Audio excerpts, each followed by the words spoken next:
kasalukuyan sa kalikasan. Sa maputong ang isip mo na hawak sa ito.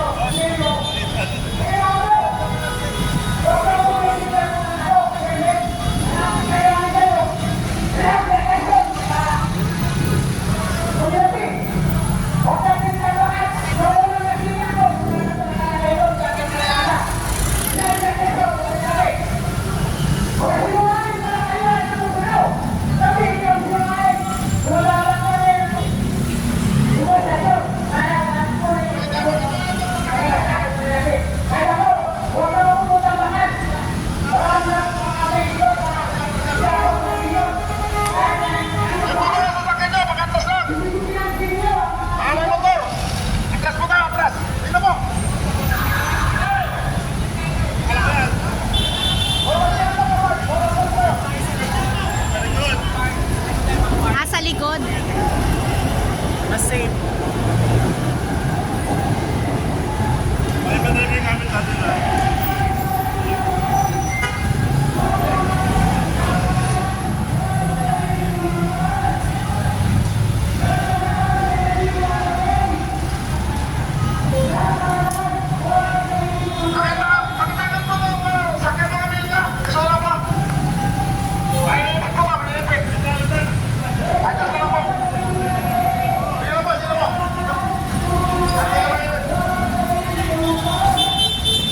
Thank you, kuya.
Dito pantay dito.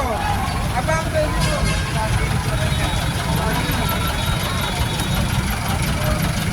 Mga kasama, upang pakinggan ang pahayag ng pakikisa ng sektor ng maralita sa Pilipinas, ating inaanyayahan ang tagapagsalita mula sa Liga ng Bayan para sa tagakaisa ng maralita sa Pilipinas, pinasamang mo.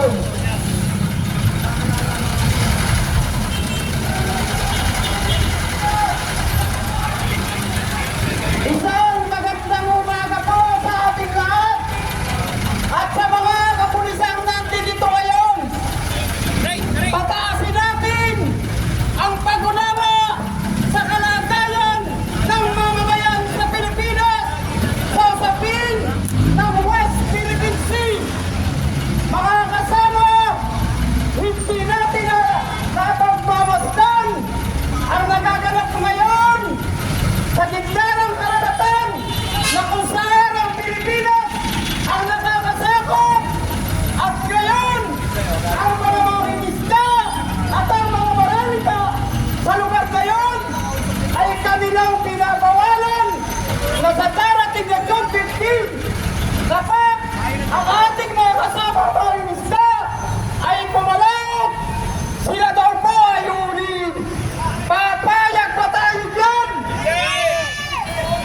Sapagkat ang Pilipinas ay para sa mga Pilipino at ano pa ang mineral at mga kabuhayan na nandibyan sa ating nasasakop, kinakailangan tayo ang makikinabang. Mga ngayon ay hindi lamang usapin ng mangingisda.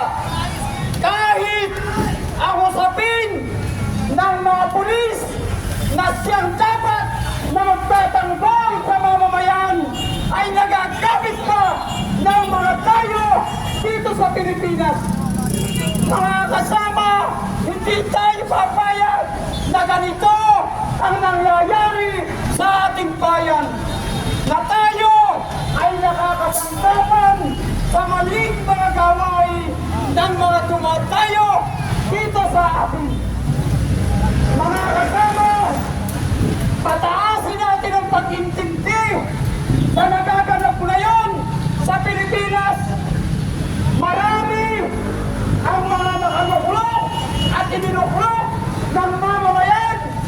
Sila ngayon ay parang naglalaro lamang sa Senado at sa Kongreso.